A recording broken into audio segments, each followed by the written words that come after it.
My name is Olukemi Lijadu, and I'm an artist that works across the mediums of moving image, music, and memory. I'm also a DJ, and I DJ by the name KemKem. Feedback is a film that looks at the ways in which music is a form of communication across time, space, thinking about distortion and remixing, sampling and looping, feedback as a metaphor for the ways in which sound is transformed and transmitted. The term is working on multiple levels. The first term is thinking physically about the ways in which the certain drums, West African drums such as the talking drum, were beat to mimic language and communication, but then it's also working on another level as a sort of way or logic to think about distortion, the ways in which sound changes when it's put through different outputs, and how sound sort of transforms. Starting point for the research that went into feedback really is Paul Gilroy's The Black Atlantic, and in chapter 3 he discusses the ways in which music has moved across the African diaspora and has been a means of communication and resistance, and shows up in divergent forms but still containing a sort of shared soul behind it.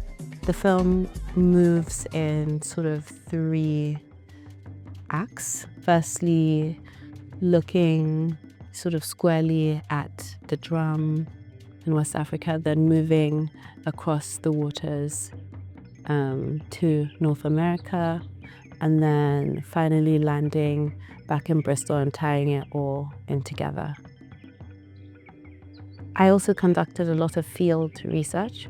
So I traveled to Chicago in 2024, and I spent the summer there going out, experiencing house music live, meeting with DJs, people who were integral to the history, also going through the godfather of house music's Frankie Knuckles archive. I also traveled to Detroit, where I met with incredible techno pioneers such as the Underground Resistance. The film is made through a sort of montage and collage method, very much in line with my sort of African philosophical approach that embraces duality and also thinking about distortion and all of this. We have many different film grains. So there's digital footage, there's some we shot like on a digital camera, and there's a lot that I filmed during my time in Chicago, not intentionally making a film, but just wanting to document what I was seeing around me on my camcorder. In the film, there's these interludes or intermissions that sort of take us into a liminal space, and where I'm trying to learn my language. The person in it is actually my Yoruba teacher. I'm a Yoruba woman, but I didn't learn my language growing up, and fortunately that's the reality for many people. The vulnerability of showing me learning my language is this sort of punctuation that's scattered throughout the film. I like to hold up the camera to the people in my family as a way of understanding and interrogating my own experience. Everything for me really starts in the living room with my dad.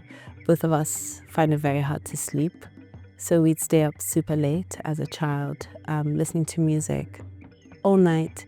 Sometimes we'd listen to one song just over and over again, and he'd point out the key change or the change in tone of the voice. And when my dad features in the film prominently, I recreate this foundational scene in my childhood with him, and it was really lovely to shoot it because it felt like the good old days.